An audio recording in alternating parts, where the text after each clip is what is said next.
Waalaikumsalam. Waktunya Bapak-Bapak dan Ibu semuanya. Kali ini izinkan saya untuk menyampaikan materi tentang budaya positif yang saya peroleh saat pelatihan atau pendidikan guru penggerak. Kita tahu sesuai dengan filosofi Ki Hajar Dewantara, sebagai pendidik kita diibaratkan sebagai petani, di mana kita memiliki peran penting untuk menjadikan tanamannya tumbuh subur, memastikan bahwa tanah tempat tumbuhan tanaman itu adalah tanah yang cocok untuk ditanami. Artinya kita sebagai guru harus bisa menciptakan suatu lingkungan yang nyaman dalam melaksanakan pembelajaran, sehingga siswa tersebut senang dalam pembelajaran, akan menjadikan siswa akan aktif dalam pembelajaran. Sebagai pendidik, kita mempunyai tanggung jawab untuk menciptakan lingkungan positif. Lingkungan positif ini seluruh warga sekolah yang terkait harus berpartisipasi, harus diikut ke semuanya, dan ini butuh komitmen dan kolaborasi di antara kita semuanya, baik itu dari guru, dari siswa, tenaga kependidikan. Kemudian dari komitmen bersama itu kita akan menumbuhkan kebiasaan-kebiasaan baik terhadap siswa kita, yang akhirnya kebiasaan-kebiasaan baik ini akan menjadi bagaimana juga karakter-karakter yang baik yang kita harapkan, dan keduanya ini akan berkembang menjadi suatu budaya positif di sekolah kita. Disiplin positif dan nilai kebajikan universal sesuai dengan terkontrol oleh William Glasser. Nah, menciptakan lingkungan positif ini salah satu strategi yang kita gunakan yaitu penerapan disiplin di sekolah. Nah, Ki Hajar Dewantara itu disiplin itu tumbuh bisa secara internal dari diri sendiri. Kalau siswa kita tidak mempunyai kedisiplinan yang disadari oleh diri sendiri, itu harus ada unsur dari luar yang akan mempengaruhi terhadap kedisiplinan, kesadaran disiplin siswa tersebut.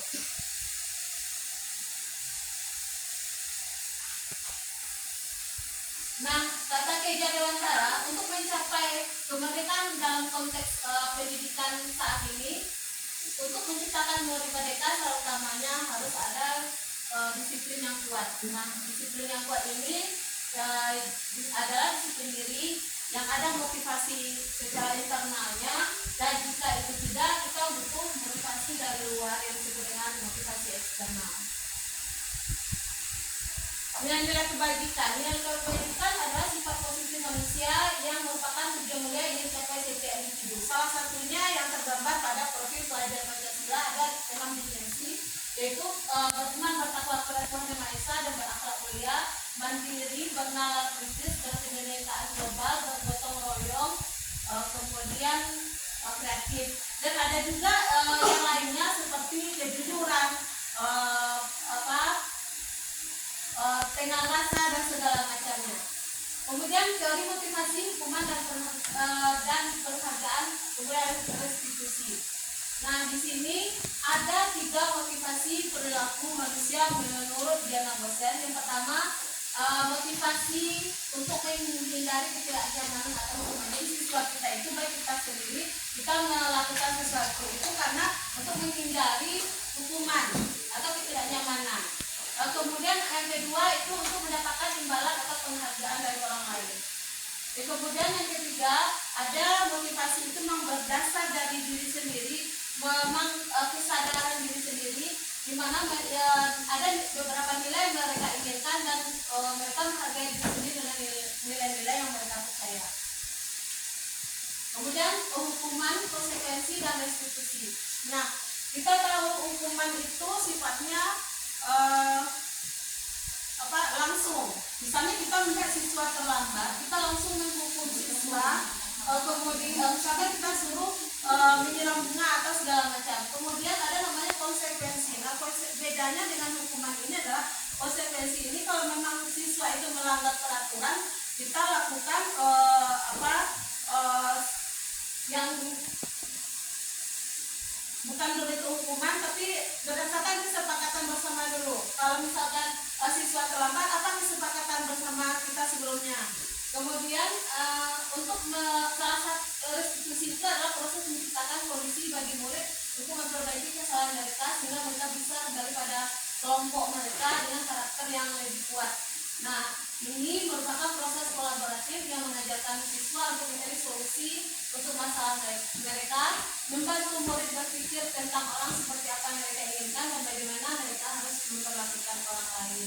Jadi salah satu dari cara disiplin positif adalah dengan cara restitusi. Ini contohnya beda antara hukuman, konsekuensi, dan restitusi. Jadi hukuman itu bisa disebut dengan identitas gagal, kemudian yang disiplin positif termasuk konsekuensi dan restitusi itu termasuk identitas sukses. Tapi tetap ada juga beda antara keduanya.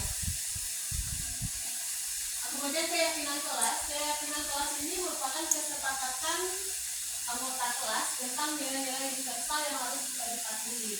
Ini contoh keyakinan kelas, misalkan kita berkomitmen terhadap etika tugas. Jadi ini di kelas itu guru dengan siswanya. Kemudian percaya dan menghormati orang lain, nanti saya bantu dan lain. Kemudian kebutuhan dasar manusia itu ada 5. Yang pertama itu kebutuhan bertahan hidup. Kemudian ini yang kemudian kasih sayang dan rasa diterima. Kemudian penguasaan, kebutuhan pengakuan atas kemampuan, kebebasan dan kesenangan. Restitusi 5 posisi kontrol. Jadi posisi kontrol ini bisa kita cek ke diri kita masing-masing. Yang pertama itu penghukum. Jadi seorang penghukum itu bisa menggunakan hukuman fisik maupun verbal. Misalkan kita mengatakan kepada siswa kita, patuhi aturan saya atau awas, ya, seperti itu kata-katanya. Kemudian pembuat merasa bersalah, ya. Ada juga posisi kita sebagai pembuat merasa bersalah, di mana saat siswa atau murid bersalah, kita pada posisi ini biasanya guru akan bersuara lebih lembut. Pembuat merasa bersalah akan menggunakan kalimat membuat orang lain merasa tidak nyaman, bersalah atau rendah diri. Jadi misalkan contoh kata-katanya itu sangat kecewa sekali dengan kamu. Kemudian yang posisi teman, nah seperti teman, jadi tapi tetap aja ada batasan antara guru dengan siswa. Nah jadi di sini bisa guru itu bercengkrama seperti layaknya teman. Kemudian sebagai posisi guru sebagai teman ini ada efek positif dan juga efek negatifnya. Kalau efek positifnya adalah kita dekat dengan guru, dekat dengan siswanya.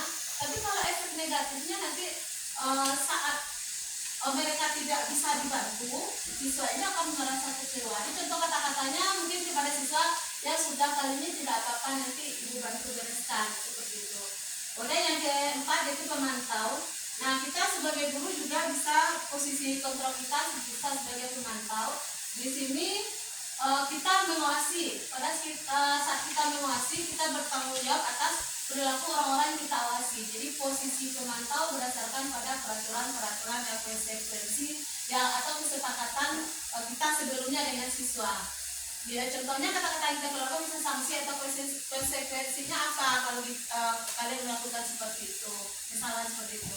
Kemudian yang kelima itu posisi kontrolnya sebagai manajer. Jadi manajer ini adalah posisi kontrol yang ideal yang seharusnya kita miliki, di mana guru berbuat sesuatu bersama murid, mempersilahkan murid mempertanggungjawabkan perilakunya, mendukung murid agar dapat menemukan solusi atas permasalahan sendiri. Nah jadi dari kesalahan itu kita bisa kata-katanya misalkan apa rencana kamu untuk memperbaiki terhadap kesalahan yang telah kamu lakukan. Nah seperti itu. Jadi dari kelima posisi itu kita bisa selama ini apa yang kita jalani, apakah kita memang sebagai posisi penghukum atau sudah melaksanakan sebagai pemantau dan sebagai manajer.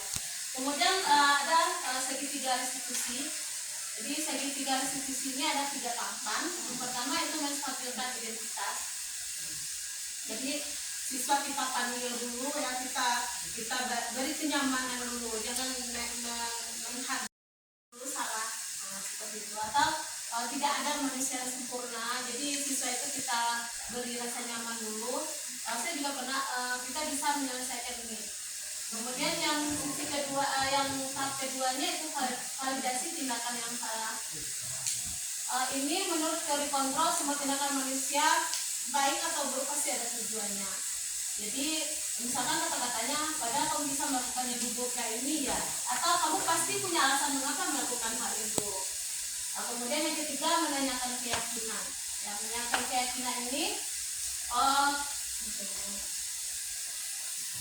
ketika yang tahapan 1 dan 2 telah kita laksanakan, maka anak akan siap untuk dihubungkan dengan nilai-nilai yang dia percaya dan berpindah menjadi orang-orang yang dia inginkan. Misalkan apa yang kita percaya sebagai kelas atau keluarga, atau apa yang nilai umum yang kita sepakati, atau dari kesalahan tersebut kira-kira menurut kesepakatan kelas mana yang telah kamu laksanakan, mana yang belum. Nah, seperti itu. Sekian yang bisa saya jabarkan di sini, dan banyak kekurangannya saya mohon maaf, dan terima kasih atas waktunya. Assalamualaikum warahmatullahi wabarakatuh.